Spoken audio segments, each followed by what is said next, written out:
बिरहार है करछना। वही एक ही घरवा में एगो समाजवादी पार्टी का नेता रहल, एगो बीजेपी का नेता। तेरही में बिरहा रहल और जिले के बड़े बड़े कुल पदाधिकारी बीजेपी के आए थे। अब बैठल आंगवे मेहमान मन के यह बिरहा गावे चालू कर दिली।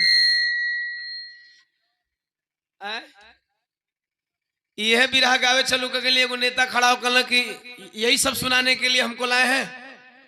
ए बिरहा बंद करो। हम कहने हम जौन बिरहा चालू करला तो बंद ना होला, तो के सुने कोई सुना जाए के होई जा। यही लाइन, बस यही लाइन गा रहे थे, यहीं पे भड़क गया।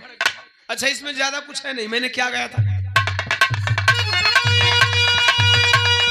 मेरा भारत हुआ रोगी,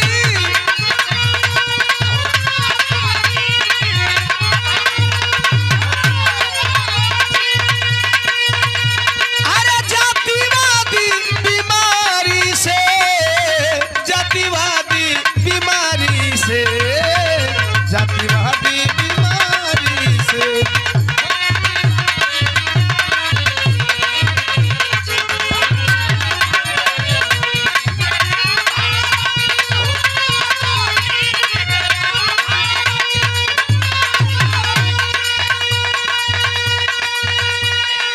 जातिवादी बीमारी से मेरा भारत बिल्कुल ग्रस्त हो चुका है।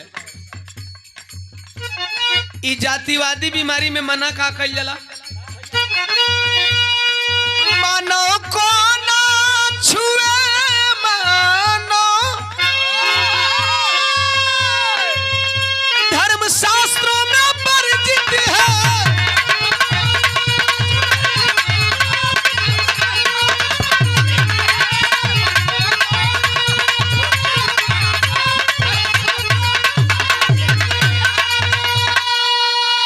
हमें उस बात पे प्रहार करना है जो बातें सीधे आघात पहुंचाती है। तुलसीदास जी की लिखित रामचरितमानस में स्पष्ट आपको गाली दिया जाता है, फिर भी उस तुलसीदास जी के रामचरितमानस को आप पढ़ते हो। जो चीजें जरूरी है हम वहीं तक बात करें मंच पे। और फाइनली इसको हमें बताना जरूरी है। दो चीज आप जान जाएंगे। सबसे बड़ी बात है कि मैंने बताया कि नीले गमछी वाले, जय भीम बोलने वाले, जय भारत बोलने वाले, जय संविधान बोलने वाले, नमो बुद्धाय बोलने वाले, भी भाई साहब ने एक बात सच कही। इनको लिए कड़वी लाइन लग सकती है कि अभी हमारे मौर्य समाज के भाई लोग नमो बुद्धाय तो बोलते हैं, लेकिन जय भीम बोलने में जैसे लगता है कि, और दुनिया का सबसे ज्यादा डिग्री लेने वाला व्यक्ति सबसे पहले गुरु किसको मान बैठा? तथागत गौतम बुद्ध को। और आपको मैं बता दूं साहब कि बाबा साहब डॉक्टर बी आर अम्बेडकर नहीं आए होते तो अब तक से बहुत पहले ही बुद्ध को भगवान बना दिया गया होता। 10वां अवतार में पढ़ाया जाता है संस्कृत में। हमारे यहाँ बिहार में 10वीं सिलेबस में 10 अवतार बताए गए थे। 10 अवतार में 10वां अवतार तथागत गौतम बुद्ध को बताया गया, समझिए। और उसी चीज को अभी आप लोग जानते होते, हमारा समाज जान गया होता कि वो 10वां अवतार लेके आए। ठीक है। और अपने को मौर्य कहने वाले लोग, कुशवंशी कहने वाले लोग, कुशवाहा कहने वाले लोग, एक ही समुदाय के लोग, कोई मौर्य समाज से हो जाते हैं, कोई कुश का संतान हो जाला। और ये लोग बड़ी दबी जुबान में, हाँ उसमें कुछ जागरूक लोग हैं जिनको जानकार है कि बाबा साहब की अहमियत क्या है, लेकिन 95% लोग नमो बुद्धाय तो बोलेंगे, लेकिन अदर हमारे समाज के लोगों की अगर बात कर लिया जाए तो सबसे पहले नमो बुद्धाय बोलते हैं, इसके बाद जय भीम बोलते हैं। ये मिशन है। यानी हमें तवज्जो उनको देना है जिनकी वजह से बाबा साहब को ये आभास हुआ कि हमारा भारत ऐसा होना चाहिए। अंतर है। अच्छा कुछ वेद पुराण की मैं बात कर रहा था, उसमें लिखा क्या है? मानो को ना छुए, मानो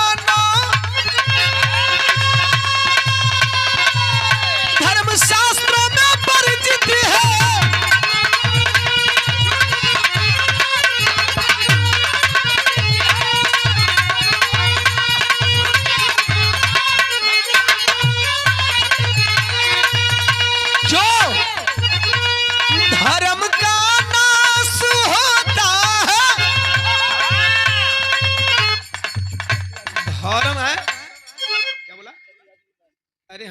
हम कहीं कुछ और बोल रहे।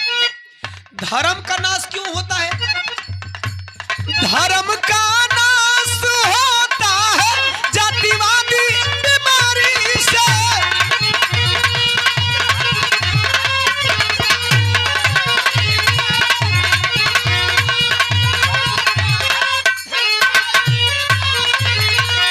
अरे धर्म का नाश होता है,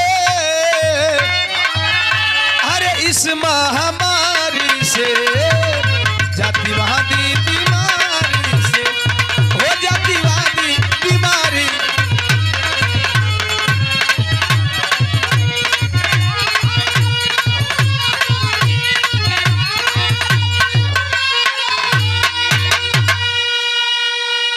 यही मानसिकता की वजह से नमो बुधाय बोलेला, जय भीम ना बोलेला।